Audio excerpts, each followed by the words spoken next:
hari umuntu ufite ira HIV ariko yavutse, hari umuntu uyandura bidaturutse kuri we.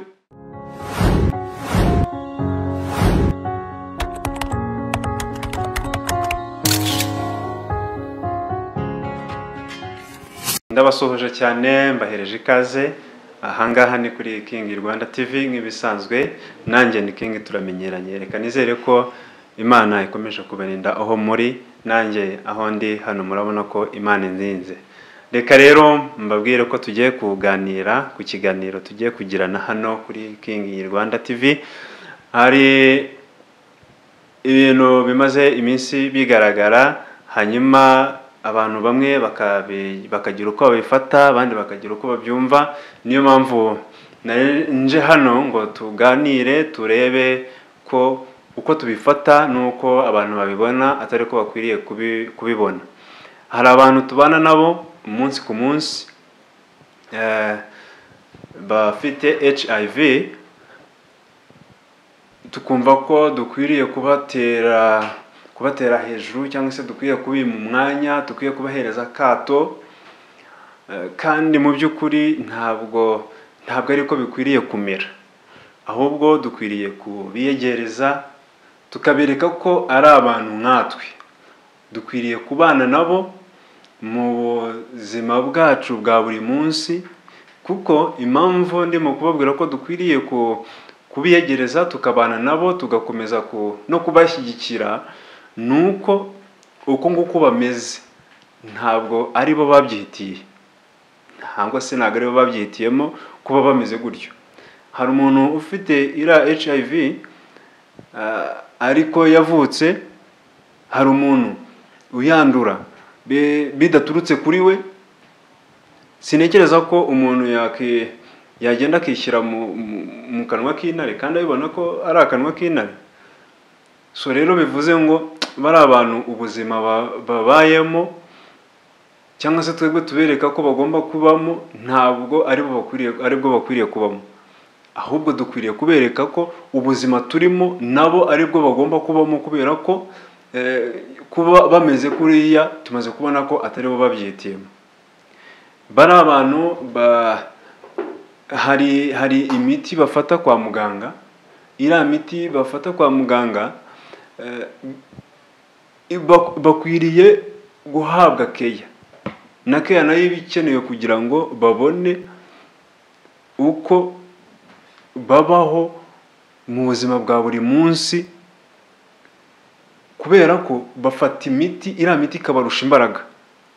Nimba ibarusha imbaraga rero bivuze ko bakeneye umuntu ubahereza keya uruhande rwabo, akamubwira ikibazo afite, akamwumva vuba, nta kumubona arimo kugenda agatangira ukabona niba ari inshuti yawe ukaba utakambarana nawe, utakambara imyenda yambaye, ukaba utarisha ikiyiko yarishije, ukaba utarira ku isahani yaririyeho, nta kindi kintu ushingiyeho uretse kuvuga ngo uriya muntu yaranduye, afite ubwandu. Uriya muntu ni umuntu nk'abandi.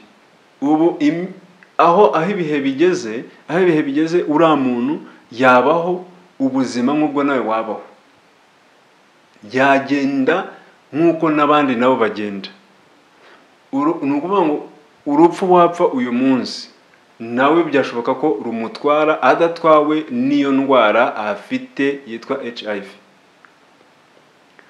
Bivuze ngo rero tureke kubafata nk'abantu badafite icyo bamaze muri sosiyete, cyangwa ukumva ngo uyu muntu afite ubwandu,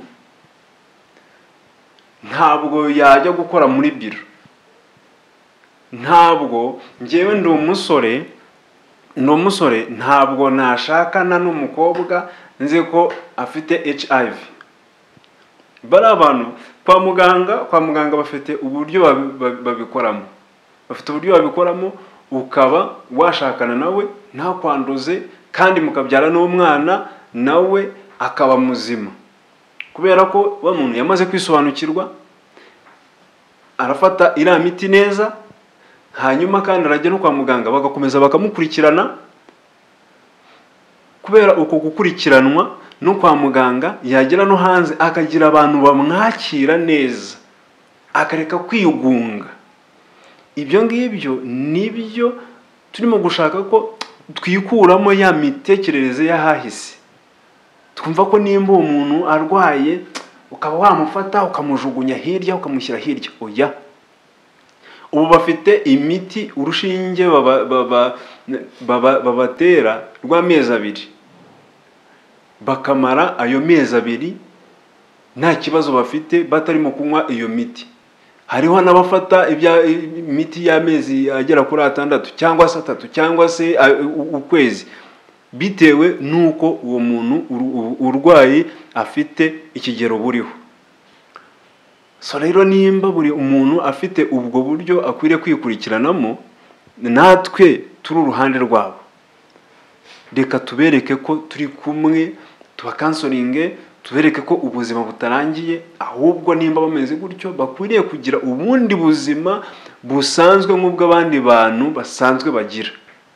Tukareka kubafata ngo tubatererane, tubateremo agapira, umwe yumve ko adashobora kuba ahundari, adashobora kumva ko atarya ibyo abandi barya, adashobora kuba n'inshuti yawe. Oya, ahubwo tubiyegereze, tubereke ko bakwiriye kubaho nkatwe nk'uko dukwiriye kubaho.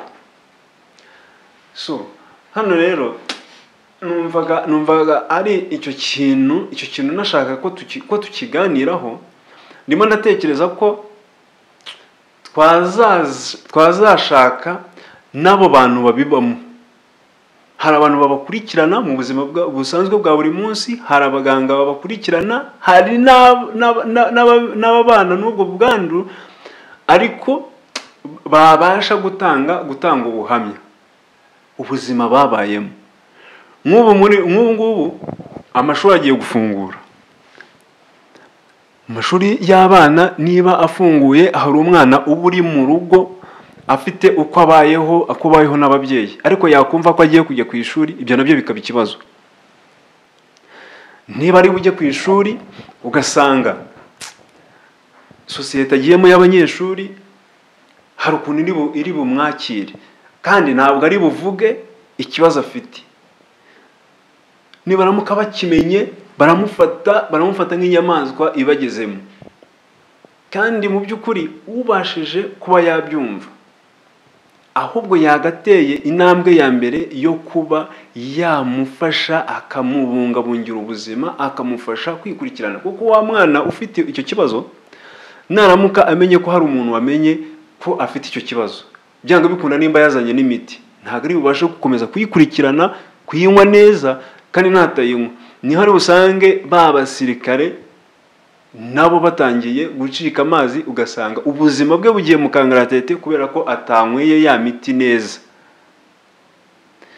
Rero reka buri muntu wese, buri munyarwanda wese afate uwo mwana nk'umwana ufite ubuzima nk'ubw'abandi. Icyo ndi bubabwire ni uko dukomeza kubana, kandi mukomeze kubashyigikira, mukomeze kubaba hafi. Nanjye ndi hano kujya mbahereza ikiganiro hano buri munsi. Twese reka dukomeze kubana. Icyo masaba no gukora subscribe, like, share ndetse na comment. Hano ni kuri King Rwanda TV. Ciao, Imana ikomeze ibahereze umugisha.